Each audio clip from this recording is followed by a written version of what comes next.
بسم اللہ الرحمن الرحیم. ناظرین کیسے ہیں آپ؟ مجھے امید ہے کہ انشاءاللہ آپ ٹھیک ہوں گے. تو آج جس موضوع پر بات کرنے چلے ہیں یہ بڑا اہم موضوع ہے اور یہ ہے نماز قصر کے متعلق.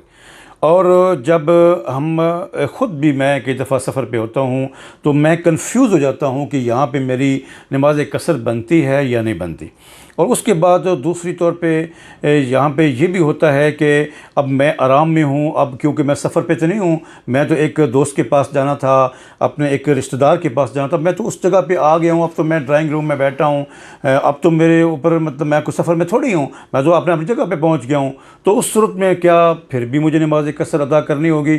تو ہمارے ساتھ اس وقت موجود ہیں ممتاز عالم دین مولانا الیاس صاحب.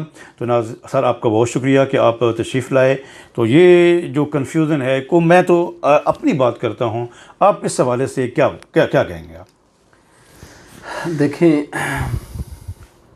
سب سے پہلی بات تو یہ ہے کہ نماز قصر کتنی مسافت پہ ہوتی ہے. ٹھیک ہو گیا. شرعی 48 میل. 48 میل. اب حافظ صاحب اور آج کے اعتبار سے 78 کلومیٹر. 78 kilometre 78 kilometre. 78 کلومیٹر. اچھا. اگر آپ 78 کلومیٹر یا اس سے زیادہ سفر کر رہے ہیں, ٹھیک ہے, تو آپ کی نماز جس وقت آپ اپنی آبادی سے باہر نکلیں گے, مراد آپ کی نظروں سے آپ کی آبادی اوجھل ہو جائے گی, تو آپ کی قصر شروع ہو جائے گی. ٹھیک ہوگی. اب آپ وہاں منزل مقصود پر پہنچ چکے ہیں. ٹھیک. اب آپ نے دیکھنا یہ ہے کہ وہاں پر میرا سٹے کتنا ہے, قیام کتنا ہے. ٹھیک ہے. اگر آپ کا قیام 2 ہفتوں سے کم کا ہے, ٹھیک ہے, تو آپ نے وہاں پر قصر ہی فرائض کی ادائیگی کرنی ہے. سنتوں میں آپ کو اختیار ہے کہ آپ سنتے پڑھیں یا چھوڑ دیں. پڑھیں تو یہ عزیمت ہے, آپ کو ثواب زیادہ ملے گا.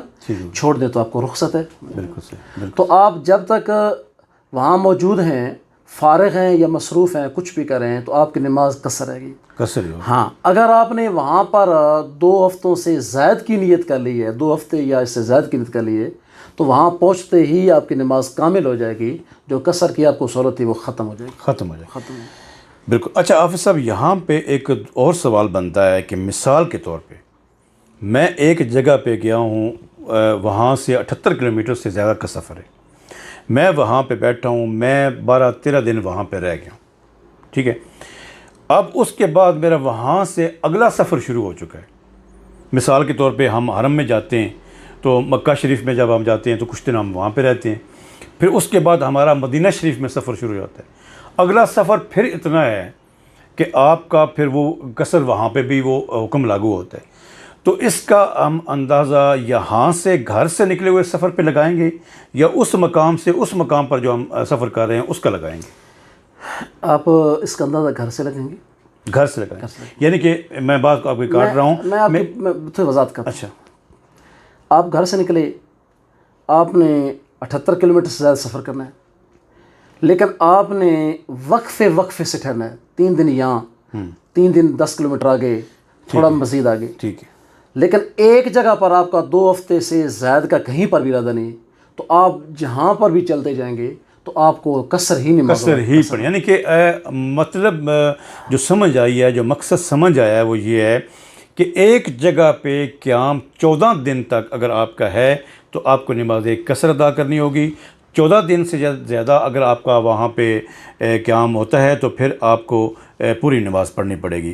ان 14 دنوں کے اندر اگر آپ موو کر دیتے ہیں تو پھر اگلے جگہ پہ جہاں آپ جاتے ہیں وہاں پہ آپ کا پھر سٹارٹ جو ہے وہ پہلے دن سے ہوگا. اس طریقے سے آپ یہاں چلیں گے. تو یہاں سے ایک میرا پھر سوال بنتا ہے آپ سے. میں معذرت آپ کی بات کاٹ رہا ہوں. حضرت عبداللہ بن عباس رضی اللہ تعالیٰ عنہ ایک مرتبہ ازبکستان کے علاقے میں کسی کام کے غرض سے گئے. اچھا. ٹھیک ہے. تو ارادہ 2 ہفتوں سے کم کا تھا, معاملہ حل نہیں ہوا, کام نہیں ہوا. ٹھیک ہے. مزید کچھ دنوں کے لیے, یعنی 2 ہفتوں سے کم ہی کے لیے مدت وہیں بڑھا دی. ٹھیک. تو ایسے کرتے کرتے وہاں پر ان کو 6 ماہ گزر گئے. 6 ماہ گزر گئے. اچھا. تو وہ 6 ماہ ہی قصر پڑتے رہے. کیا بات. نہ انہوں نے وہ 2 ہفتوں کی نیت کی, یعنی معاملہ کچھ ایسا ہوگا. ٹھیک ہو گیا. 2 ہفتوں سے کم کی نیت تھی, وقت گزرتا گیا تو 6 ماہ تک انہوں نے قصر نماز پڑھی. کیا. اچھا, یہاں پہ میں جس طرح میں نے وہ پہلے آپ کے سامنے میں نے عرض کی ہے یا میں بات کر رہا تھا کہ ہمارے یہاں پہ مجھے یہ بتائیں کہ 4 فرض ہیں, 2 ہم نے پڑھنے ہیں قصر, لازمی بات ہے. تو کیا اس کے ساتھ جو سنتیں ہیں، جو اس کے ساتھ وطر ہیں یا اس کے ساتھ باقی نوافل ہیں، وہ بھی مجھے ادا کرنے ہوں گے؟ میں نے پہلے گزارش کی ہے کہ جس وقت آپ کی نماز قصر ہو گئی تو سنتوں میں آپ کو اختیار دے دیا. نفل تو ویسے گھر میں بھی اختیاری چیز ہے، آپ یہاں پر اپنے مقام پر ہیں. سنت مؤکدہ کی ہم بات کر رہے ہیں. وہی تو جب آپ کی نماز قصر ہوئی، فرائض قصر ہو گئے، تو سنتوں میں آپ کو اختیار دے دیا گیا. پڑھ لیں گے تو ثواب ہوگا، پڑھ لیں گے تو عظیمت ہے، بہت ثواب ہوگا. نہ پڑھے تو گناہ نہیں ہوگا، تو رخصت ہے، پھر آپ کو گناہ نہیں ہوگا. ناظرین، یہ بڑا ایک اہم مسئلہ ہمارے سامنے آیا ہے، اور اکثر لوگ جو ہیں وہ کنفیوز ہوتے ہیں کہ سنتیں ہم نے پڑھنی ہیں اور اس کے ساتھ باقی چیزیں پڑھنی ہیں اور فرض. تو یہاں پہ حافظ صاحب ہمارے جو ممتاز عالم دین اس وقت میرے ساتھ موجود ہیں، انہوں نے جو اپنی رائے دی ہے کہ اگر آپ پڑھتے ہیں سنتیں اور نوافل ادا کرتے ہیں تو عظیمت کی بات ہے، یہ اجر کی بات ہے، لیکن فرض آپ کو 2 ہی پڑھنے ہوں گے، 4 میں سے 2 ہی پڑھنے ہوں گے. وہ آپ پورے 4 نہیں پڑھ سکتے، وہاں پہ وہ عظیمت نہیں ہوگی. وہاں پہ آپ نے 4 کی بجائے 2 ہی پڑھنے ہیں. لیکن اگر آپ کے پاس ٹائم ہے، سنتے اور نوافل اگر آپ ادا کر لیتے ہیں تو یہ اجر و ثواب میں اضافے کا سبب بنے گا.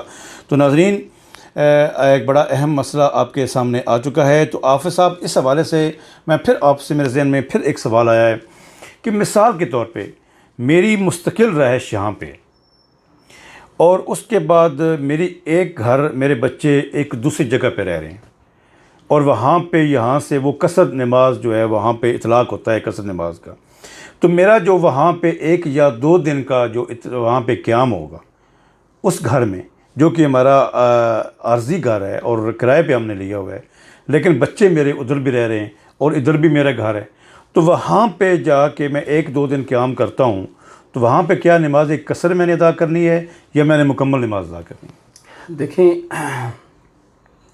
ہر انسان کا ایک وطن اصلی ہوتا ہے اور وہ ایک ہوتا ہے جہاں پر وہ مستقل طور پہ رہائش پذیر ہے. ٹھیک ہے. اگر آپ یا آپ کے بچے کہیں دوسری جگہ پہ عارضی طور پہ چلے گئے ہیں تو وہ آپ کا وطن اصلی نہیں ہے. نہیں، مجھے وہاں پہ قصر نماز ادا کرنی ہوگی. وہاں پر آپ کو قصر نماز ادا کرنی ہوگی. ٹھیک ہے.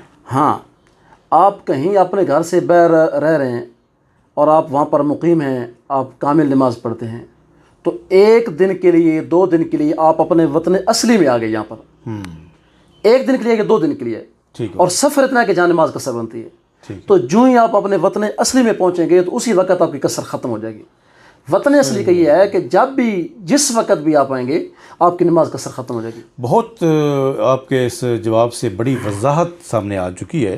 تو اس میں دوسری، میں آپ کے جو فرمان ہے اس کے مطابق جو میری سمجھ میں یہ بات آئی ہے کہ وہاں پہ اب جو بچے وہاں پہ رہ رہے ہیں، جو آپ کی فیملی وہاں پہ رہ رہی ہے، اگر وہ دوبارہ اپنے اصلی گھر میں آتی ہے، اصلی مقام پہ آتی ہے، تو اس کو یہاں پہ مکمل نماز ادا کرنی ہوگی. ایسے ہی ہے نا؟ بھلا 1 دن کے لیے کیوں نہ ہے؟ 1 دن کے لیے کیوں نہ ہے. اور دوسرا، راستے میں جو سفر آتا ہے وہ تو قصر ہی ہوگی. وہ قصر ہوگی. یعنی سفر میں جب ہوں گے تو وہ قصر نماز ہوگی. یہاں پہ جب پہنچ جائیں گے تو پھر ان کی نماز مکمل ہوگی. جو ہی آپ کو اپنے بستی کے مکان نظر آئیں گے آپ کی قصر ختم ہو جائے گی، آپ پوری نماز پڑھیں. ناظرین، ایسے مسائل ہیں، یقین جانیے کہ بات کرتے ہوئے، سنتے ہوئے مزہ آتا ہے، اور یہ ان مسائل کو جاننا چاہیے. یہ وہ مسائل ہیں کہ جو ہمیں اللہ کریم کے مزید قریب کرتے ہیں، اور ان کا جاننا بلکہ ایک ممتاز عالم دین کا یہ فرمان تھا کہ فرض کو جاننا فرض ہے، سنت کو جاننا سنت ہے، اور جو ہیں مستحب کو جاننا مستحب ہے. تو ناظرین، ایک بڑا اہم ٹاپک تھا، یقیناً آپ اس سے مستفید ہوئے ہوں گے. تو دعاؤں کے ساتھ اجازت چاہوں گا، اور آپ سے یہ توقع بھی کرتا ہوں کہ آپ اس ویڈیو کو میکسیمم لوگوں تک اس کو شیئر بھی کریں گے. السلام علیکم ورحمۃ اللہ وبرکاتہ.